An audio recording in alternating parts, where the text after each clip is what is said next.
Yo quisiera que en esta mañana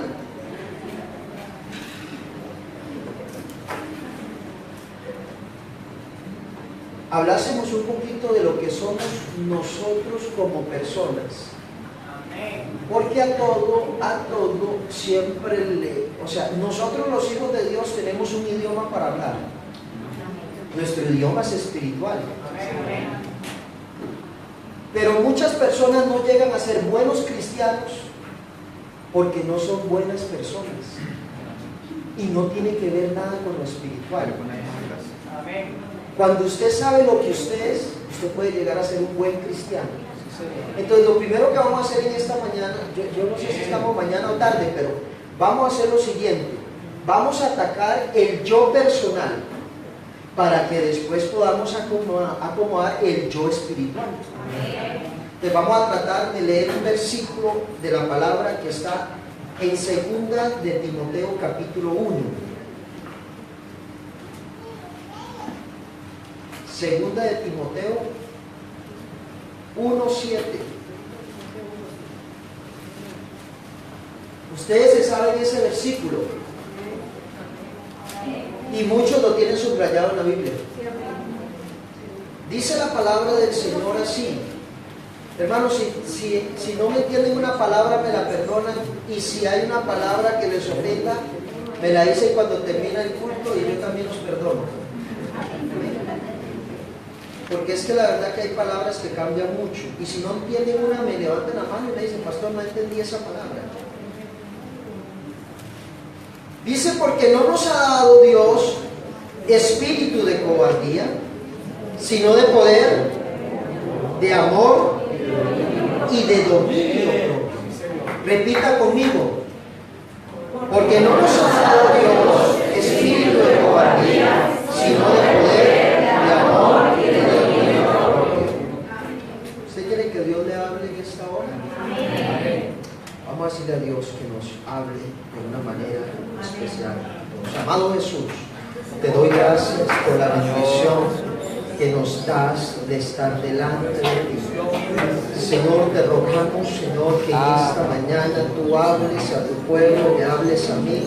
Yo personalmente, Señor, quiero que tú me hables, Señor, Padre. Solamente soy un hombre, Señor, bendito Dios, que quiere tu bendición. Señor, bendito Dios, dame un grado de inteligencia para saber trazar tu palabra, que es perfecta. Ella por sola habla, Señor, pero tu palabra es espíritu, Señor. Tu palabra es poder, Señor, bendito Dios. Oh, te rogamos que tú toques el corazón de alguno de los creyentes y de algún hermano o amigo que estén necesitados. Te lo pedimos en el nombre poderoso del Señor Jesús. Amén y amén. Gloria a Dios. ¿Damos todos? Gloria a Dios. Pueden sentarse, hermanos. Decirle a los hermanos que no son familia Samuel Valverde, porque es que llegué a Colombia y un hermano me dijo: hermano, ¿usted es familia Samuel Valverde? ¿Será que usted me vende unos CDs? Y yo digo: no, hermano, yo soy familia de Samuel Valverde, es un predicador que hay en Estados Unidos. Y yo le dije: no, hermano, yo no soy familia de él. Bueno, hermanos, cuando hablamos de este versículo, tenemos que leer el contexto de la palabra. Usted se pone a leer el contexto y viene hablando de la conciencia, viene hablando un poquito de las lágrimas que se viven y que cómo hay, después de las lágrimas puede uno llenarse de gozo. Y empieza a hablar de una fe no fingida que tenía la abuela y la mamá de Timoteo, que eran mujeres que daban testimonio en todo lo que emprendían y en todo lo que hacían. Recordemos que Timoteo creció en la iglesia como un niñito normal que jugaba, que estaba en la iglesia, y su abuela y su mamá conocieron el evangelio predicado por el apóstol Pablo, y entonces él empezó a crecer allá y a tener un conocimiento de la palabra. Yo siempre he dicho que el apóstol Pablo no preparó a un niñito para que conociera la palabra de Dios. El apóstol Pablo preparó desde su niñez a un hombre que iba a ser pastor. Y qué bueno es cuando nosotros tenemos niños. Y cuando mi hijo iba a nacer, hermano, lo primero que hice fue que cuando yo estaba con mi esposa, estaba ella teniendo al niño, la enfermera lo tomó, lo limpió un poquito y me lo dio a mí. Ni siquiera se lo dio a mi esposa. Y yo ese hijo lo estaba esperando y lo añoraba con todo mi corazón. Y entonces yo levanté al niño en el hospital y le dije: Señor, te lo ofrezco porque este niño te va a servir de corazón, porque él te pertenece y ese es un regalo que tú me has dado. Desde antes de que naciera ya yo se lo había ofrecido al Señor, porque yo creo que nuestros hijos le pertenecen al Señor. Y cuando usted tiene un hijo, usted tiene que decirle: Señor, dame la sabiduría para que este niño crezca, pero crezca en sabiduría, en conocimiento, en temor a Dios, en fe, que nunca se aparte. Y estos niños que usted ve acá, hermanos, uno tiene que tomarlos, hermano, con mazo y cincel, y que siempre, hermano, estemos trabajando con ellos la bendita palabra del Señor Jesús. No hay nada más lindo que un pastor tenga a alguien que uno pueda ir formando. Hace poco estaba en la iglesia y el Señor me dijo: toma a este adolescente y enséñale, encárgate de él. Tiene una familia que es, como cuando yo llegué a la iglesia, que llegué solo, mi familia no llegó al evangelio, pero en medio de todo, la misericordia de Dios me alcanzó. Ahora, tenemos 2 años, nosotros hacemos olimpiadas nacionales bíblicas, y en la iglesia donde estamos tenemos 2 años de ser los campeones.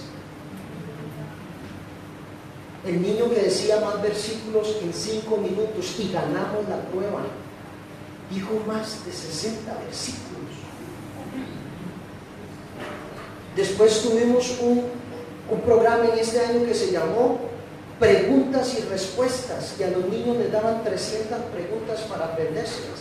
Y a la mitad del camino el niño me dijo: pastor, ya no puedo más, yo no voy a ir al concurso. Y me senté con el niño y le dije: Isaac, sí vas a ir al concurso, porque recuerda que tú todo lo puedes en Cristo que te fortalece. Pastor, pero es que tengo que estudiar los exámenes. Le dijo: sí, estudie por los exámenes, está bien, pero yo quiero que tú también estudies la palabra, porque algún día esa palabra te va a servir. Hermano, se aprendió todas las preguntas. Y los niños no tenían que aprendérselas con citas. Y le dije: Isaac, quiero que te las aprendas con cita también. Yo: pastor, con cita quiero que te las aprendas. Y hermano, cuando llegó al concurso bíblico, nos dijeron que el concurso bíblico era en la iglesia central y era en la iglesia del centro, que son 2 iglesias muy diferentes. Y él llegó a la iglesia central, y cuando llegó se dio cuenta que tenía que tomar un bus. Y entonces yo le dije: por favor, dejen que el niño llegue, porque él se preparó muy bien. Y cuando llegó, hermano, lo pasaron de una. Y cuando pasó y salió, él salió asustado porque él no lo dejaron ni respirar. Estaban esperándolo, ya los demás habían concursado. Y entonces le hicieron las preguntas. Y cuando salió la pregunta, le dije: Isaac, ¿cómo te fue? Y me dice: pastor, solamente perdí una pregunta. Entonces yo empecé a averiguar los demás. Este perdió 3, este perdió 4, este perdió 5. Y le digo: mijo, vas ganando, has perdido solamente uno. Y en la segunda ronda le dijeron: no, el niño que llegó de último va de primero. Yo le dije: tranquilo, todo vas contra la marea, así como los apóstoles, pero vas adelante porque el Señor va contigo. Y llegó y entró, y cuando salió le digo: Isaac, ¿cuántas perdiste? Pastor, volví a perder una nada más. Y entonces, cuando llegaron a la tercera ronda, entró y le hicieron 15 preguntas más, y todas las respondió, no perdió ninguna. Cuando él salió, él no sabía qué decirme: dígame, pastor, dígame que yo gané, dígame que yo gané. Digo: quiero decirte así en secreto que tú has ganado, porque aunque no ganes hoy un trofeo, ya tú eres más que vencedor por todo lo que has hecho. Y hermano, cuando salieron, él fue el único que perdió 2 preguntas, y todas las contestaba con cita. Un pastor que salió me dijo: hermano, estoy impresionado, este niño se tardaba más que todos en contestar, pero las contestaba bien y las contestaba con cita, porque todas las citas las decía. Yo no sé cómo hizo, Yo le dije, hermano, a la mitad del camino se me cansó, pero a la mitad del camino lo alenté para que siguiera adelante. Y hermano, digo todas las preguntas, hermano, y se ganó un premio, se ganó $100. ¿Por qué? Porque se esforzó. Y yo le dije, si no hubiera ganado los $100, no importa, ya tú eres un vencedor. Así que los niños que tienen y los niños que tenemos en nuestras congregaciones tienen que convertirse no en discípulos o en nada más seguidores de la iglesia pentecostal unida, europea, no, tienen que convertirse en hijos de Dios que sigan al Señor y que por excelencia aprendan la palabra de Dios, porque ellos se convertirán en los motores que llevarán la palabra del Señor a las naciones. Y usted no sabe si usted tiene allí un niño pequeño, pero puede que llegue a ser todo un varón y un hijo de Dios que predique la palabra del Señor. Usted no, el mejor regalo que le puede dar usted a Dios es su hijo. Yo tengo mi hijo hoy y yo le digo, Señor, gracias por el hijo que me diste. Porque yo le dije al Señor que él iba a servir a Dios y hoy sirve al Señor. Un día tomó una guitarra, lo mandé desde los 6 años a estudiar y eran los 12, los 13 años. Llegó a los 14, aprendió a leer música, lo mandé a estudiar sonido, lo mandé a estudiar guitarra, y cuando tomó la guitarra tomó el piano, y tomó el piano y agarró la batería, y después de la batería yo le digo, mijo, tú si le dan una gaita yo creo que la toca, porque todo lo toca, hermano. Pero yo dije, Señor, este hijo que te entregué, ahí está. Y yo creo que la abuela de Timoteo hizo lo mismo con Timoteo. La mamá de Timoteo hizo lo mismo también. Pero me llama la atención que cuando habla de Timoteo, le dice, por lo cual te aconsejo que avives el fuego del don de Dios que hay en ti, por la imposición de las manos. Y después le dice, porque no nos ha dado Dios espíritu de cobardía, sino de amor. No, perdón, sino de poder, de amor y de dominio propio. El ser humano fue creado para que tenga estas 3 cosas, no hablando de la parte espiritual, sino de lo que es como ser humano. Lo número 1, debe saber el hombre que no fue creado para ser un cobarde. Ninguno de nosotros nació para que en nosotros viviera la cobardía. Pero no estoy hablando solamente de ser cristianos y no ser cobardes. Porque si yo les puedo decir, no hermano, los valientes arrebatan el reino de los cielos. Y eso es cierto. Pero le voy a decir algo. Muchos que van a otro país son extranjeros. Levánteme la mano aquí los que son extranjeros. Oye, hermanos. O sea, casi todos. Hay unos que pueden tener la nacionalidad. Pero les tocó llegar acá.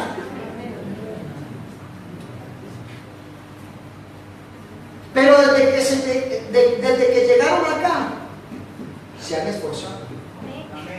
Porque eso es lo natural del ser humano. El ser humano fue creado para esforzarse. Ahora, se lo voy a explicar mejor. Ustedes no han visto que hay mucha gente que no tiene a Dios y son exitosos en la vida. Entonces, sin tener a Dios, ¿por qué son exitosos? Porque es que yo quiero que ataquemos primero lo que nosotros somos como personas. Porque si al final le aplicamos lo espiritual, llegaremos a ser mejores que los demás. Amén. Y no porque yo quiera ser mejor que otro, sino porque tengo a Dios en mi vida.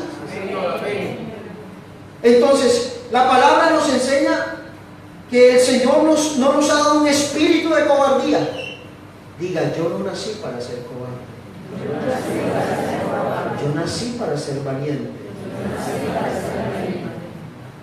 Yo nací para arrebatar todo lo que se me ponga de frente. Yo quiero que usted se lo ponga. ¿Usted tiene alguna meta en este año? Antes de que termine el 2017, usted tiene una meta. Le invito que como persona trate y luche por cumplirla. Que usted tiene a Dios, Dios le va a ayudar a cumplirla. Pero el primero que tiene que luchar por eso es usted como persona. Amén. Eso usted vea. Hay veces decimos, vea, yo he tenido parejas. Hace poco tenía una pareja en la iglesia. Unos muchachos que nunca han tenido hijos y se separaron. Y la muchacha me decía, es que yo no puedo vivir con él. Y empezaron a echarle la culpa uno al otro, porque cuando hay problemas, usted no ha visto que uno le echa la culpa al otro. Y nunca ninguno de los dos tiene la culpa. Pero para que nosotros podamos ver la victoria de nuestra vida, tenemos que aprender que el resultado de las cosas no se da porque otros tengan la culpa, sino porque yo tengo la culpa. Cuando busqué el mal, me di cuenta que el mal estaba en mí. Entonces, como Dios no nos ha dado un espíritu de cobardía, Dios nos ha llamado a ser valientes. Y usted como ser humano debe ser valiente, hermano. Desde que usted cruzó el charco y se vino para acá, eso dice que en usted hay valentía. Si usted tiene un trabajo hoy es porque usted es valiente. Si usted está aquí y ha luchado y le ha costado, pero sabe que ha salido adelante, es porque usted es valiente. Y que desde hace mucho dejó de ser cobarde.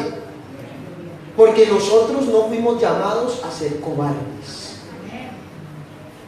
Un hombre anciano de 80 años le dijeron, te voy a dar ese monte.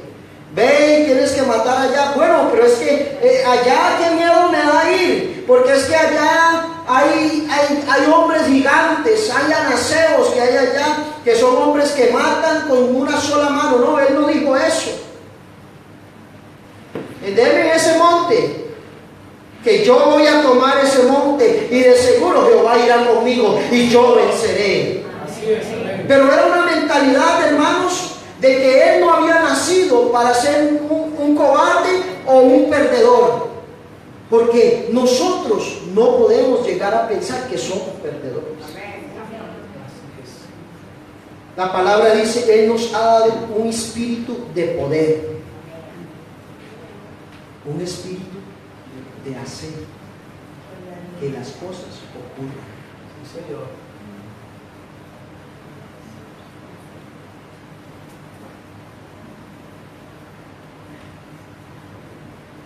Nosotros muchas veces somos señalados como personas que tenemos un estatus muy diferente. Es más, del lado de las Américas nos dicen tercermundistas, porque nosotros estamos por debajo de todos los demás en educación, en historia. Bueno, ayer o antes me llevaron a un lugar que me llamó la atención, un viaducto que hicieron ahí los romanos, y yo dije, ese viaducto aéreo, pero oye, y usted se va a las Américas, usted no encuentra historia más de los mayas por allá, de los incas y un poquito más historia, pero del resto no tenemos tanta historia como la que hay acá. Y cuando fuimos colonizados, normalmente lo bueno que teníamos fue tomado. Decían que en Costa Rica a nuestros indígenas les daban un espejo y ellos daban el oro.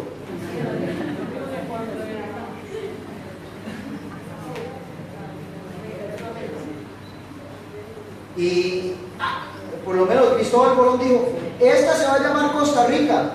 Y le fue mal porque en Costa Rica no había oro. Había muy poco. Y un lugar lo llamó Orosi, porque había oro. Y los indígenas le decían, oro sí, oro sí. Y claro, le puso Orosi. Pero lo poco que había desapareció. Entonces llegó a ser, las Américas fueron el mundo tercermundista. el de poco conocimiento. Pero eso no significa que una persona sea más o menos que otra. Sí, Señor. Porque ahí sí nos tenemos que ir al campo espiritual. Si no, Cristo hubiera muerto por unos y por otros no. Pero Cristo murió en la cruz del Calvario por cada uno de nosotros, y por eso estamos en esta mañana, en este lugar. Cuando decimos gloria a Dios. Entonces, en conocimiento, de pronto no seamos los mejores teólogos, pero cuando nos vamos a la vida, tenemos que mirar a los que están a nuestro lado y se han esforzado. A ninguno de nosotros nos ha venido la plata por la cañería, decimos en Costa Rica. Ninguno abre el tubo y le cae la plata. Hay que trabajar por ella, porque Dios nos ha hecho personas para que luchen, para que marchen, para que vayan hacia adelante. Es que no ven que Él puso de su espíritu en nosotros. Sí, Señor. ¿Cuándo ha perdido Él? ¿Cuándo ha perdido Dios? Él nunca ha perdido. Y el ser humano no nació para perder, el ser humano nació para ganar. Por eso usted ve tanta gente allá que aunque no tenga a Dios, sigue luchando, y son gente que tiene una economía próspera, una economía fluyente, y también tienen sus buenas casas, sus buenos coches, le dicen ustedes, nosotros le digo sus buenos carros. Pero ellos están allá, ¿por qué? Porque en ellos, desde que Dios les dio el hálito de vida, los hizo para no ser perdedores. Sí, Señor. Ahora, la pregunta es, ¿habrá hecho Dios a sus hijos, después de conocerlos, en perdedores y fracasados? No es así. Dios nos hizo para ser valientes y ser vencedores. Amén. Sí, Señor. Por eso cuando decimos todo lo puedo en Cristo que me fortalece, es porque yo todo lo puedo en Cristo que me fortalece. No unas cosas, sino que todo lo puedo en Cristo que me fortalece.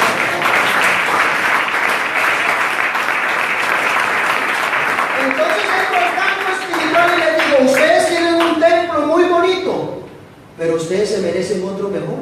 Sí, Señor. ¿Sí o no, hermanos? ¿Se merecen otro mejor? ¿Y Dios se los puede dar? ¿Y Dios se los va a dar? Por supuesto, porque todo lo podemos hacer. Si Él va delante de nosotros como poderoso gigante, todo lo vamos a hacer en Él.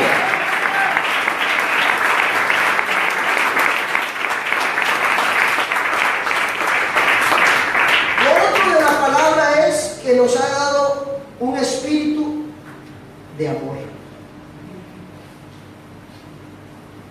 Fuimos creados para amar. Hace poco le decía a una hermana que no perdonaba a otra. Yo le decía, hermana, para aquellas que no les gusta perdonar, o para aquellos que no les gusta perdonar, me decía, es que yo no soy capaz de perdonar. Yo le decía, hermana, un hijo de Dios no merece llevar esa carga en el corazón. Imagínense lo que es llevar esa amargura en el corazón, cuando Cristo nos hizo libres de toda amargura, de todo dolor. Y hay veces nos vemos sanos por fuera, pero por dentro estamos mal. Eso es peor que cualquier cosa. Y yo le decía, hermana, aprenda a perdonar si quiere ver la bendición del Señor. Oh Señor, y aquí de pronto está aquí luchando y el Espíritu Santo la toma, pero entonces la gente y vuelve a ver a la hermana y ya la cosa cambió. Y entonces, ¿qué espíritu es ese? No, pero yo creo que eso no pasa acá, eso pasará que en Costa Rica, pero aquí esto no pasa, hermano. Digan amén. Amén. Gloria a Dios. Amor. Porque Dios nos hizo para amar. Amén. Sí, Señor. Porque Él, desde que nos hizo, nos amó.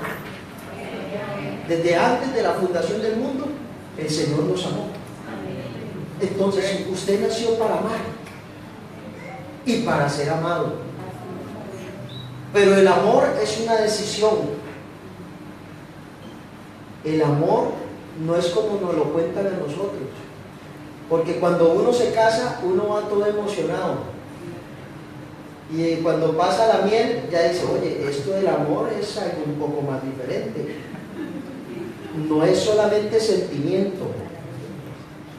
Esto hay que decidir por amar. Yo cuando llegué a la iglesia llegué muy flaco, hermanos. Porque tenía una gastritis terrible que me estaba matando. Y me casé y me corté. Y Dios me salvó de la gastritis. Un día me dice mi esposa, oye, usted que está orando porque los amados, ¿usted no se ha dado cuenta que ya no vomita sangre ni nada de eso, sino que ya usted no tiene problemas? Yo tenía unas úlceras en el estómago, hermano, que me... fatal. Y un día me dice, oye, yo me casé con un enfermo y ahora tengo un sano. Me dice, pero usted no se ha dado cuenta que Dios lo sanó. Yo le dije, amor, es cierto, yo no me he dado cuenta que Dios me sanó. Tanto le pedí a Dios y ya no tengo ningún problema. Tenía como 4 meses de que no tenía ningún problema. Aleluya. Y fui y me hicieron una gastroscopía, me metieron la manguera ahí y me dijo el doctor, oye, usted no tiene nada ya para que sepa, o sea, aquí no le aparece nada. Dios es bueno, Dios me sanó. Entonces, hermano, le voy a decir algo. Uno se casa y uno se da cuenta que uno nació para amar, pero que el amor es una decisión. Cuando el hermano esté más viejito, hay que amar. Oye, hermana, díganme amén. Aunque se le caiga el pelo, hay que amar. Mis papás están cumpliendo 60 años de casados, le vamos a hacer las bodas de diamante. Y yo veo a mi papá pelón. Y digo, uy, Señor, yo voy por ese camino. Pero yo agradezco que en 60 años han cuidado de 11 hijos. Éramos 2 y se murió uno. Y yo no puedo decir que mi papá ha dejado de amar a mi mamá. Y hay veces lo veo uno aquí y el otro allá y no se habla. Pero yo veo que uno aquí y el otro allá, pero cuando mi papá se va a sembrar frijoles donde mi hermana, al rato dice, ¿dónde estará el lirio que no viene? ¿Por qué? Porque a esa mujer le hace falta a ese hombre con el que ha estado 60 años. ¿Por qué? Porque en 60 años ella decidió amar a este hombre y no soltarlo. Y él decidió no soltarla a ella. Que de vez en cuando no se hablen, eso no significa que deben de amarse, porque ellos nacieron para amarse el uno al otro. No estoy hablando de familia, pero hermano, déjeme meterme en la familia hoy. Hermano, usted nació para amar a su esposo. Aunque él no esté convertido ahorita, sígalo amando y siga orando por él. Nosotros decimos en Costa Rica, a Dios rogando y con el mazo dando. Siga orando, siga pidiendo a Dios por ese hombre, porque si usted lo ama y ruega por él, de seguro el Señor lo va a salvar, lo va a rescatar y lo va a perdonar y va a llegar a ser todo un hijo de Dios.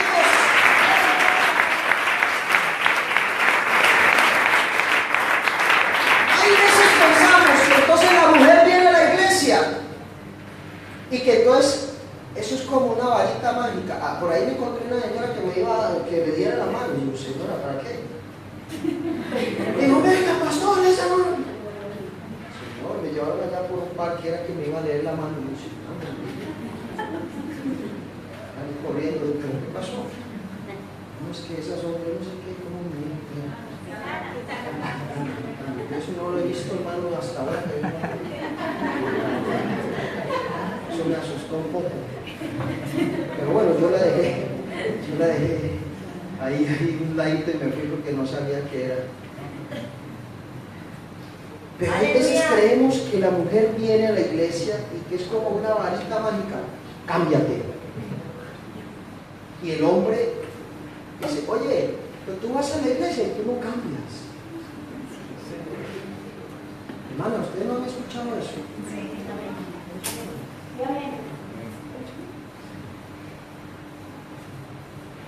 Dios hace una obra perfecta. Pero hay veces la mujer no cambia, porque el hombre tampoco cambia. Y en un hombre que viva a Dios, se le nota que Dios vive en él. Y ya no es lo mismo. ¿Por qué? Porque cuando Dios mora en un hombre, ese hombre debe amar a la que tiene a su lado. Porque Dios es amor. La mujer no fue creada para ser golpeada, porque allá en los lados, en los otros lados donde estamos nosotros, allá hay mucha agresión. La mujer es vaso más frágil, es para cuidarlo, es para apreciarlo y es para amarlo. El hombre, hermanas, sean sabias, porque hay hermanas que también son poco sabias. Hay veces levantan mucho la voz, son un poco ofensivas y quiere que le diga algo. Cristo vive en usted. Y como Cristo vive en usted, usted debe amar a su esposo. Pero el amor es una decisión siempre para que recoja. Ese es el amor. Gloria a Dios. Cristo hizo eso por nosotros. Él no tenía que morir, pero Él decidió morir. Fue una decisión que Él tomó. Ay, porque es que esa novia sí era bonita. Éramos bonitos nosotros con el pecado que teníamos. Nosotros no éramos bonitos en ningún momento. Pero aún así Cristo decidió morir por cada uno de nosotros. Y cuando murió por nosotros en la cruz del Calvario, encontró la belleza que hay dentro de nosotros, porque estábamos desfigurados por el pecado, pero nos ha hecho nuevas criaturas en Él, y somos la niña de sus ojos, y somos el regalo más preciado del Señor. Oye, hermano, y le voy a decir algo, y empecé a predicar y tenía cáncer, hermano, y oramos un día porque ella me enseñó el papel donde se dice que tenía cáncer de mama, y oramos por ella, hermano, y Dios la sanó del cáncer de mama. Pues trajo la hoja que me dijo, pastor, tengo esta que decía que tenía cáncer de mama, y ahora tengo esta que dice que ya no tengo nada, y ahora me ama.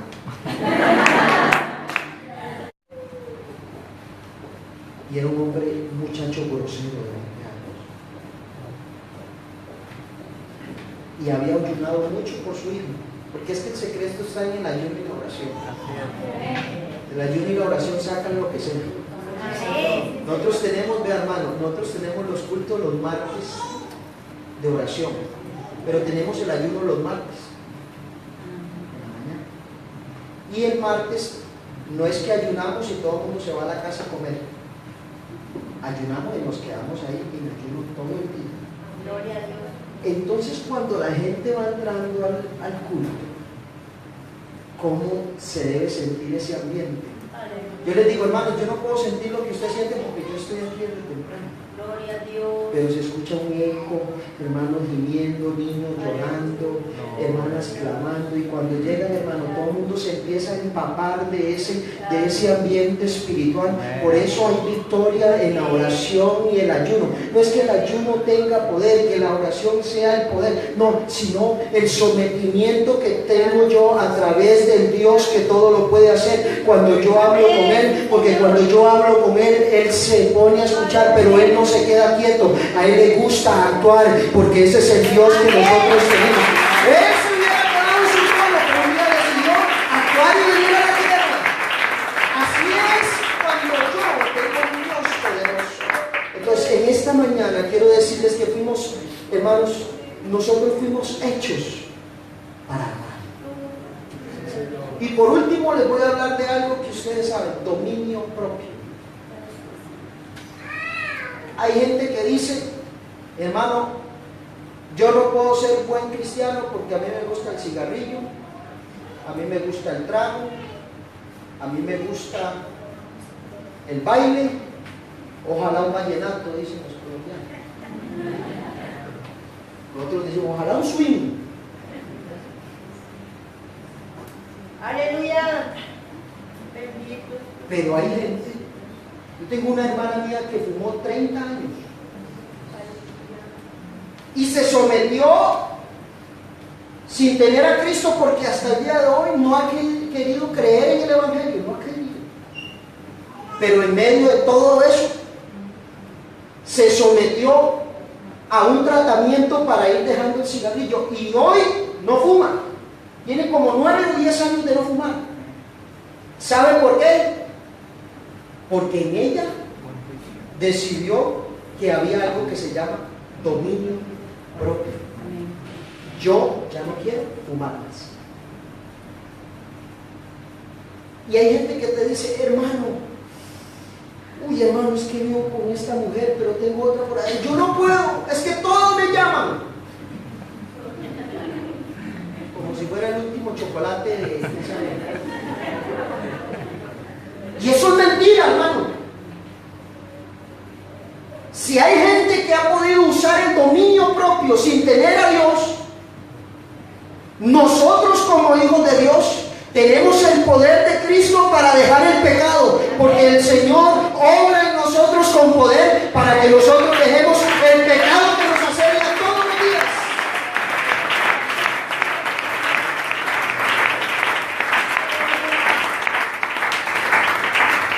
Así que hay personas que dicen, yo no puedo dejar eso, la película por la noche, el ver las mujeres allá, el ver aquello, y de pronto piensan, hace poco estábamos con un joven que decía, yo soy adicto a la pornografía, yo no puedo dejarla. Y en un campamento, imagínense que un muchacho se ponga a decir eso. Claro, dijeron, ay Señor, pero ¿cómo este muchacho puede decir eso? Pues mejor que lo digo. El que confiesa sus pecados y se aparta va a encontrar misericordia. Pero ¿qué problema cuando hay pecado que se oculta? En esta mañana, hermanos, Dios nos ha dado un espíritu diferente para que vivamos la gloria y la majestad del Señor. Encuentro a un hombre llamado Pedro allá, que negó al Señor, que no tuvo capacidad de refrenar su boca y de negar al Señor, porque en él no había dominio propio para hacer bien las cosas. Pero el día que fue lleno del poder del Espíritu Santo, ya no abrió su boca para hablar mal del Maestro, sino que se puso en pie, predicó la palabra y ese día se ganó 3,000. ¿Sabe por qué? Porque Dios nos ha dado un espíritu diferente a usted y a mí, y es el poder del Espíritu Santo que nos fortalece a cada uno de nosotros para que podamos marchar, hermano. Entonces aplique la palabra en esta mañana. Sea valiente, sea esforzado, hermano, no tenga miedos. Usted tiene al Dios que todo lo puede hacer. Tenemos al Dios que todo lo puede hacer, hermanos.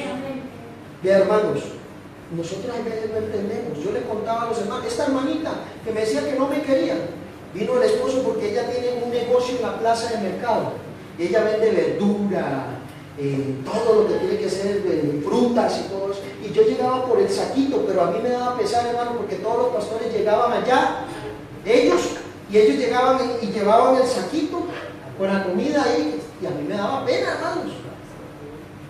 Pero bueno, el obrero es digno de su salario. Pero yo llegué, gloria a Dios, aquí hay 2 amenes. Tiene derecho a comer, aunque esté un poco gordo no significa que no pueda comer, hermano. Y yo me fui por allá por la plaza del mercado y el hombre me vio así, me hizo así, pero me hizo una mala cara. Uy, Señor. Imaginen cómo se siente uno. Porque es que nosotros no entendemos la majestad de lo que Dios hace. Amén. O sea, hermanos, que usted muchas veces no ha entendido. Aleluya. Yo oraba por gente que se sana y Dios la sana por completo. Y yo me fui, hermano, y ese hombre me hizo un mal gesto. Pero él, cuando llegó a la iglesia, él me hizo varias confesiones. Una de ellas fue que cuando él me dio la mano, escuchó una voz que dijo: no te metas con mi siervo. Que él escuchó cuando yo le di la mano y yo me regresé. Y entonces él hizo otra vez la mala cara y volvió a escuchar: no te metas con mi siervo. Aleluya. Y la hija estaba como a distancia de las chicas, y la hija se vino donde él. Él le dijo: papi, pero ¿por qué usted le hizo esa cara al pastor? Usted no sabe lo que es meterse con un siervo del Señor. Y ese hombre se le frunció toda la piel. Es por el espíritu que hay dentro de nosotros, hermanos. Él lucha contra la maldad, hermanos, que hay en el ser humano. Y es una lucha día y noche. Y el hermano me dice: hermano, cuando yo escuché eso, hermano, eso sí fue un problema para mí, hermano, porque yo, Cuando ya lo veía usted venir por las verduras, yo mejor me iba, hermano. Yo porque no quería tener problemas, porque algo me decía que me metían problemas. Hermano, el hermano había andado con muchas mujeres y entre ellos recibió una enfermedad y contagió a la hermana que Dios había curado de cáncer. Y la hermana me dijo: pastor, me pasó esto y esto, ahora estoy enferma de eso. Y yo le dije: hermana, el Dios que la sanó de cáncer también la va a sanar de eso. Una mujer de oración, a las 2 de la mañana me levanta, antes de irse para Plaza Mercado se va a orar, y se metió en 7 días de ayuno y se fue, hermanos, y al tiempo Dios la sanó. Y ya me trajo otra vez: bueno, estoy sana. Y los doctores dijeron que ya esto no tenía sanidad. Pero es el Dios que tenemos. Él obra no como nosotros pensamos, porque nos ha dado un espíritu diferente.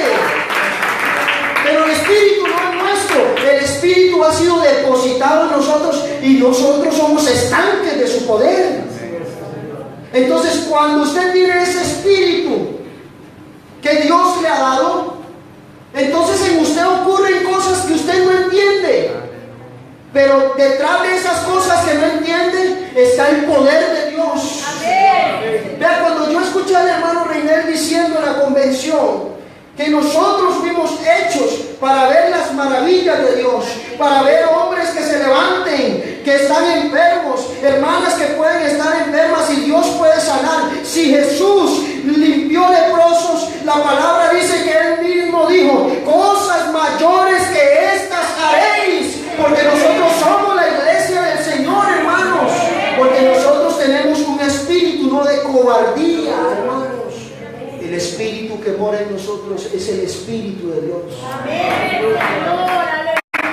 Se trajo al hombre a ayunar, porque se lo trajo a ayunar. Vino un hombre, vino a un culto, Dios lo tocó el pan, cayó de rodillas llorando. Listo, Don Cruz está listo para la foto, ya el Señor lo quiere. Lo bautizamos en aguas. Hermano, y se vinieron 7 días a ayunar, se lo trajo 7 días a ayunar. Y después de los 7 días oraron a Dios. Hace como 2 meses terminó la escuela dominicana. Me dijo: pastor, necesitamos hablar algo con usted. Vamos a orar. Pero vamos a orar y oramos. Oramos y cuando terminó me dice: hermano, yo tengo que decirle algo. Tengo que hacerle una confesión. Y me hizo la confesión esa de que cuando estaba en la plaza del mercado, me dice: pero hay algo que me impresiona más, que yo no se lo he contado, y es que yo tenía una enfermedad tremenda, enfermo, y yo en las oraciones de esos 7 días le dije al Señor: Señor, mi esposa es una mujer muy especial. Señor, te puedo pedir por favor que me sanes a mi esposa, aunque yo nunca me sane. Y el doctor le dijo: si ella se sana, ustedes tienen que separarse, porque ya no van a poder estar juntos. Y entonces él, orando y llorando en el altar, le decía: Señor, sáname, sáname, perdóname, yo sé que me equivoqué por mucho tiempo, fui un hombre que heredé mucho pecado. Pero dice que ayunaron, oraron. La hermana ya estaba sana, porque ya Dios la había sanado. Y él fue a hacerse el primer examen y salió positivo. Usted tiene el problema.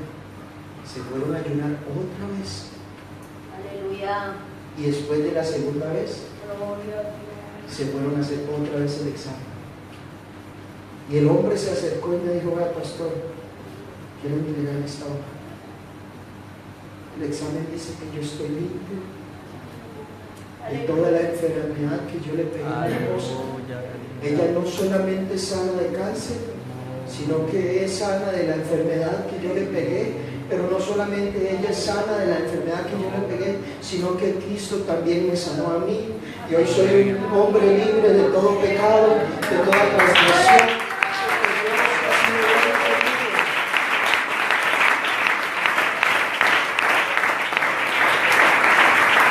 Porque no nos ha dado Dios un espíritu de cobardía, sino de poder, de amor y de dominio propio.